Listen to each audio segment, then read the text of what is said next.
Hey guys, my name's Luke and I get stuck very often in my head, and I've come up with some techniques to get myself unstuck, and I thought I'd share them with YouTube and the world and see if I could maybe help somebody. All right.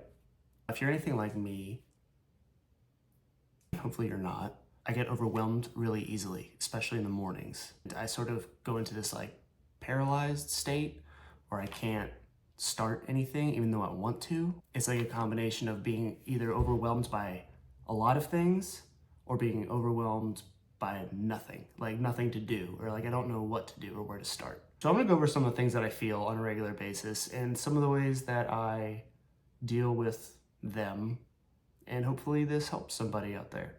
So to identify the state I get in, it's like I don't know what to do, and also I don't know how I feel about it. I don't give myself the opportunity to experience the day before thinking about it. Does that make sense?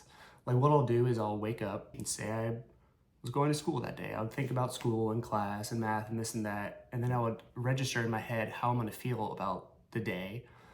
And I decide that it's not gonna feel very interesting, so now I feel like I've already lived the day, but I still gotta get up out of bed and do it. So the problem there is that actually I have no idea how my day is gonna go or how I'm gonna feel about it. My day on paper might be incredibly boring. I might just be sanding wood all day. And that sounds like it's gonna be a miserable day, but it may be the best day of my life. Maybe I'll have a great time doing it. You don't actually know. Even if I've done things 1,000,001 times, I'm still not sure how I'm gonna feel doing that thing the 102nd millionth time. Does that make sense? So I'll wake up and I'll think about the day, and I'll come to a conclusion about how I feel about that feeling in the day. And even if I decide that it's good, like, oh, like I achieved my goal for the day, I'll feel the feeling of having achieved that goal and decide that it's not even that great. It's like you haven't even done it, you haven't even gotten out of bed. You don't get to decide what you're gonna feel good or not good about. So anyway, I'll decide that the goal I'm chasing isn't even that great because I can feel how I would feel if I got that goal, and it's not that great, and then what do? It's like, this is a perfect example of how my brain at least lies to me. It's like, no, shush, you have no idea. You have no idea what this is gonna feel like, even if you've done it 1,000,000 times. The perfect example of this I can think of is I used to take cello lessons, and God, they would be after school. So I'd go through my whole school day thinking like, oh, I have this whole day of school, and then I have cello lessons afterwards. Like, oh, just the worst combination of things. And it would totally ruin my day, and I'd be in a sour mood all day. Get to cello practice, and not that it was like a super highlight moment, but it was fine. I was enjoying it fine. My teacher was fun, and I was playing music, and it wasn't amazing. It wasn't the coolest thing I've ever done, but it certainly wasn't the worst, and it definitely wasn't what I thought it was going to be in my head. And it took that happening 100,000,000 times for me to realize that I need to do things before I decide that they suck, or that they're not fun, or that they're not validating. Going down and sanding things in my workshop is something I'm always doing. I'm like, oh, I gotta go sand more things. And it's the same situation. I think it's gonna suck. And then I get down there and I'm doing it, and it's different every time. My mind is going through different things. It's, and I was like, this is a very pleasant thing to be doing right now. I'm quite enjoying myself. What was I thinking?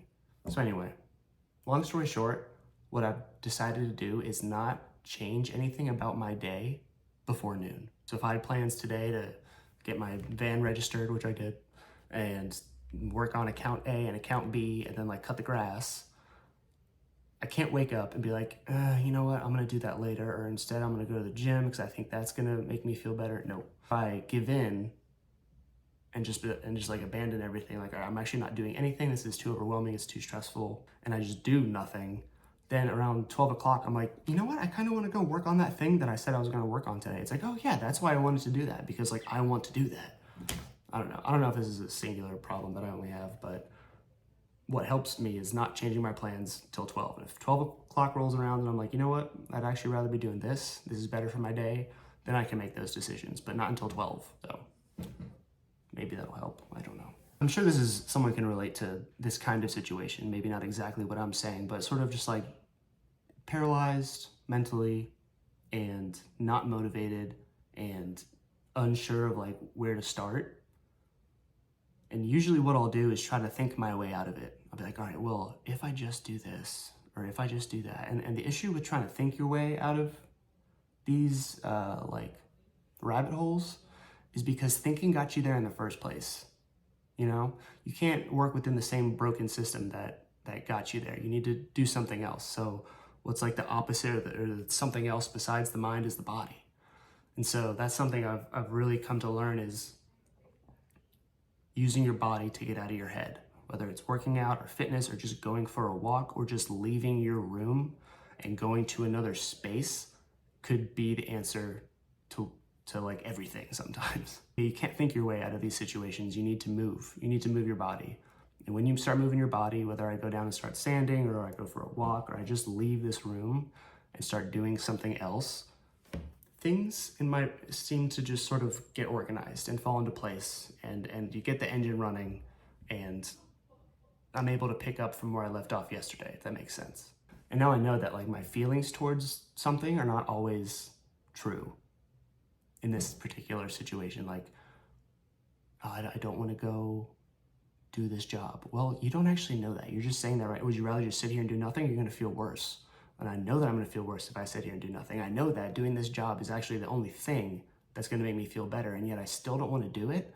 Okay, well, something's wrong up here. I need to just go do this. So understanding that your brain is lying to you sometimes, and how you feel about a certain situation isn't always the way that you really feel about it. What I'm talking about is like, I used to be a diver, and some days I would wake up and be like, I'm super unmotivated and don't want to dive today. Does that mean that I don't love diving? Like, where did all the motivation go? You're supposed to do what you love. I don't love this anymore. So like, what am I doing? None of that is true. Of course I still love diving. You just don't always feel that way.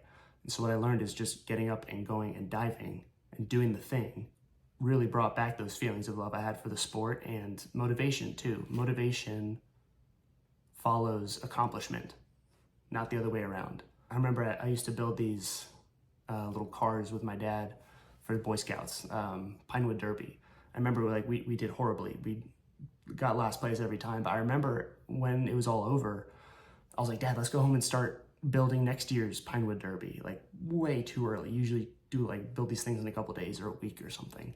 And I remember feeling that for the first time, like really, really energized after, I didn't even accomplish anything, we lost, but I was just energized from doing that. I was like, oh, sweet.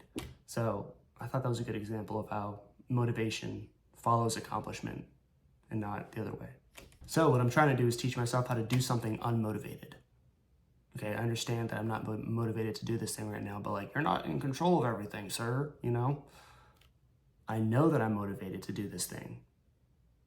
So just because I don't feel motivated right now while I'm thinking about it in my head, I'm not gonna let that dictate whether I do it or not.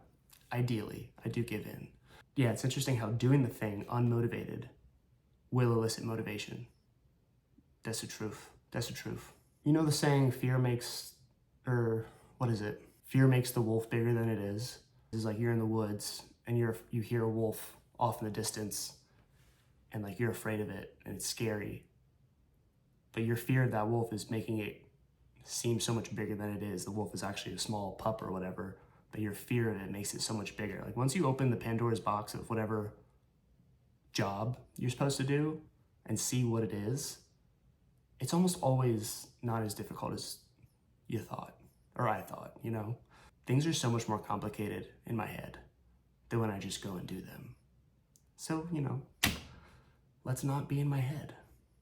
So I think in conclusion, what I do, and this is just me, is I know that my brain's a liar when I'm in these states.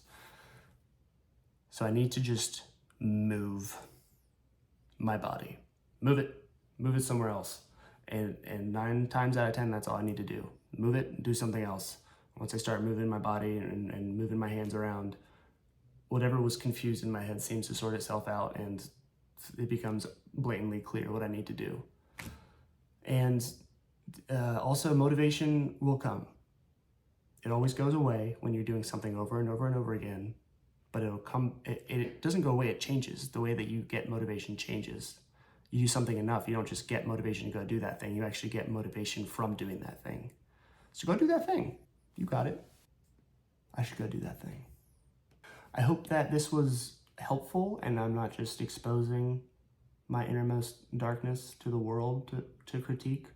Yeah, like what if everyone's like, nah, no one feels that way, dude, that's just you. Well, or someone. I helped somebody, hopefully. Thanks for watching. Hit the buttons. If you like this kind of content, let me know. Or if this is like stupid and you're just making a fool out of yourself, also let me know. And be sweet and be kind. I'll see you next time. Peace.